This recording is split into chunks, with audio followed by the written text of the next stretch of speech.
My name is Bree Kingston, and this is my story. Life as a kid was never easy. My father was what I'll call an opportunist, and as a result, almost never settled on one thing or in one place either.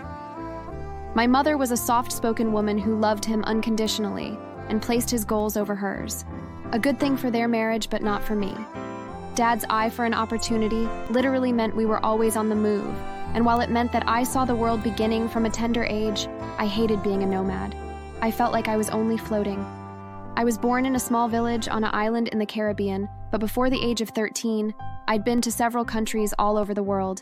No, that was nothing close to an achievement for me. It was simply, well, an uneventful adventure. Our last stop happened to be in the United States. According to my father, it was the first time he felt at home. America, the land of opportunity. This is just the perfect place to be. It feels like home. I know I've been saying this virtually everywhere we go to, but believe me this time, this is going to be our last stop. Mom and I said nothing. We knew that could only be one of his usual sayings, but still, we kept our hopes. We always did, and of course, it always failed, but then Mom had taught me to never lose hope and to always have faith that things will work out. Anyways, Dad kept to his word, and we made a home in the States. He died only a year after, and with no desire to return to my birthplace or any of the places where we'd been in the past, Mom decided we would stay.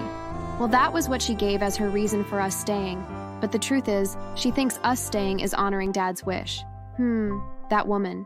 I really hope someday I find a man I love that much, but then I'm pretty sure I'll expect equal measure of love in return, if not more even. Speaking of men and love, I think I finally found it some years later. His name was Nathan, and he was my senior in school. All through our stay in high school, we saw each other but never cared to get close until a tragedy happened. You see, Nathan had a twin brother named Jason, and both of them usually went fishing with their father every Sunday afternoon. I knew it because I always saw them from my room window on their way to and from the river. One day, however, I saw the three of them make their trip to the river as usual but never saw them return. I went to bed wondering where they'd gone to, but was shocked to wake up the next morning to news of their death. Only Nathan was lucky to live. According to him, they were hit by a storm.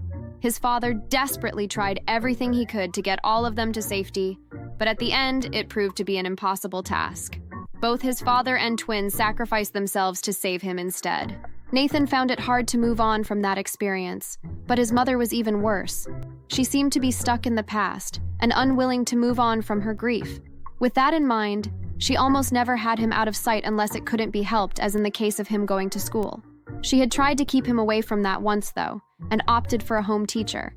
But Nathan resisted the idea with everything he had. Mom, I'm very sorry, but there is no way I'm taking lessons from home. It's either I go to school as everyone else, or I quit ever getting educated. Come on, Nate. You need to understand. This is simply me trying to protect you. After what happened to your father and brother, I can't. What happened to them was simply an accident. I was there, Mom, and didn't just witness everything. I shared in the experience. There is no way you're taking my whole life away from me just because I was involved in a life-threatening situation once. He managed to convince her into agreeing with him on the matter, or maybe she found that she had no choice but to give in. School was basically his freedom card. It was the one place where he was truly out of his mother's sight, and so he decided to take full advantage of it. As soon as he finished high school, he applied for college.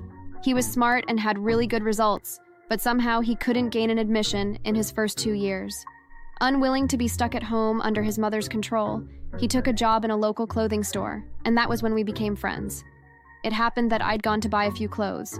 After picking the ones I liked, I dipped my hands in my pockets only to realize that there was a hole in it.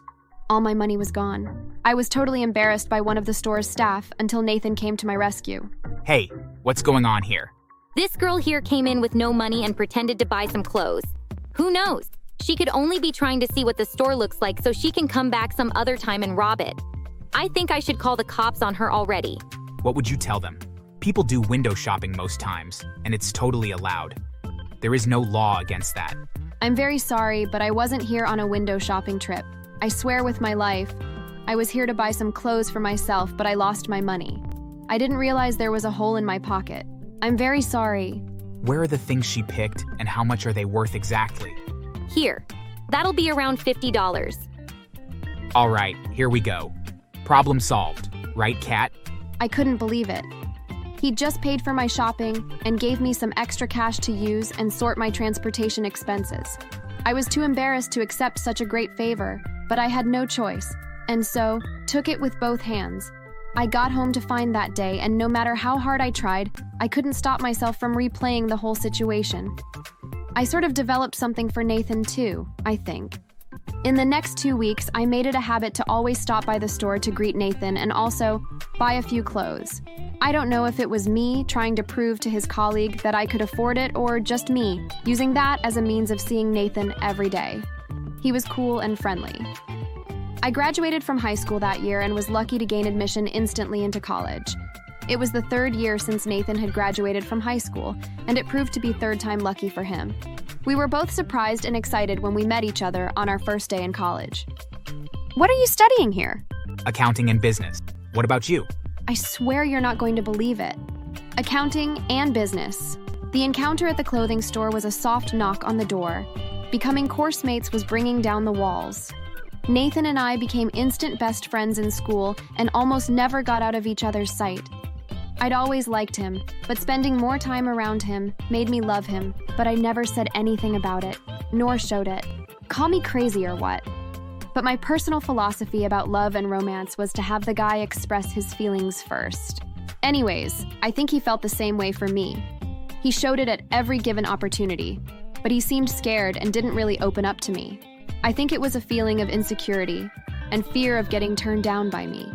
In our final year in college, I was someone else's love interest, a guy named Josh.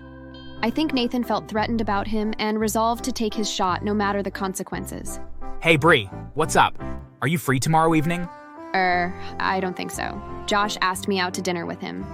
I didn't tell him anything yet, but I'm most likely going with him because I'm as free as the wind. I was thinking we could go see a movie together. There is this new film that's premiering tomorrow, and I was thinking it'd be fun to see it together. How about we do this some other time, huh? Are you seriously choosing that Josh guy over me? I never said so. It's not as if he's asked me out to a relationship or something. All he did was... Well, I am. I'm sorry for not admitting it all these years, but I love you, Bree.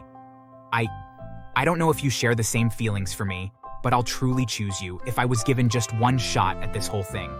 I was surprised and overexcited. I rushed into his arms and hugged him tightly before taking a kiss from him unexpectedly. I accepted his offer for a relationship. After college, we got a job in the same firm. It was an oil company, and we were employed as internal auditors. Work was hectic, but with Nathan around, there was always a reason to have fun between figures and financial statements. On the 3rd anniversary of our relationship, which by the way coincided with our 2nd work anniversary, Nathan dropped on one knee and proposed to me while we watched a movie at his place. I said yes to him and we got married. My mother was diagnosed with a terminal disease and passed on only a few days after my wedding. It hurt like hell, but Nathan assured me that I had a mother in his. The first month as a married couple was everything I'd ever imagined, but his mother began picking on me when 2 years after marriage, we didn't have a child yet. The thing is, both Nathan and I wanted to go for our PhD program and decided to hold off starting a family until after. Neither of us was ready to cope with the stress of babysitting at such a crucial time. My mother-in-law never understood that. If she can't make us babies, I'd suggest you end things already. I don't imagine dying without seeing my grandkids. Mother, that's our own personal decision. You better learn how to accept it. The truth is, she was only scared of her son getting married. Having lost her husband and family, she was scared of losing him too. And so, rather than accept me as family, she saw me as rival. My suspicions were confirmed when we both got a scholarship to begin our program in the UK. She accused me of trying to take her son away from her and threatened to deal with me. Her game? She burnt my whole wardrobe, and had I not been lucky to get home, she could have destroyed our travel papers. I didn't take it kindly with her and told Nathan what she had done. He loved her for being his mother, but he understood his vow to protect me as his wife. He confronted her about it, and she apologized and promised to turn a new leaf. We believed her and gave her a second chance, but it proved to be a mistake. We returned home one day to find 2 men at home. It turned out she'd taken a loan and used the house as collateral. We were given short-term notice to either clear the loans or vacate. We were left with no choice but to forego our program and save our home. Nathan felt a lot of personal attachment to the house and couldn't just let it go. I was hurt but accepted his decision. We filed a lawsuit, though, against his mother and placed a restraining order on her to never step foot around the premises. She begged and accused me of using witchcraft to snatch her son from her, but Nathan was having none of it. She pleaded for a monthly allowance for upkeep, but having delayed our dreams of furthering our education by a year at least, I convinced my husband not to give in to her demands. However, that was only the beginning of the problems for us. A week after we kicked her out, I began getting all kinds of nasty phone calls and texts from unknown numbers. They kept calling me names and saying that I should be ashamed of hurting my mother-in-law the way that I did. Confused, I went online and found that my mother-in-law was attacking me on all of her social media accounts. I put a stop to that right away, and every time she posted something, I made sure to set the record straight and post the evidence that she was lying. I even contacted some friends and asked them to help me. With all of us calling her out on her lies, people online began to turn on her. All the unknown calls stopped, but then I heard that my mother-in-law was now getting them instead. Someone even found out where she had moved to and smashed up the windows of the small house she was renting, which caused her to get evicted and forced her to move again. After that, she bounced around from place to place, having a hard time living for long in any apartment. My husband and I moved the next year after applying again and gaining an admission this time, with full scholarship even. We completed our program and began a family there. For my mother-in-law, we made sure to keep the kids away from her. I knew she wouldn't dare harm them, but with everything that had happened in the last few years, I was counting on my guts. She tried to reach us many times and begged to see our kids and even begged us for money or really any kind of help, but we refused. She had burned that bridge. Thanks for watching. Make sure to subscribe.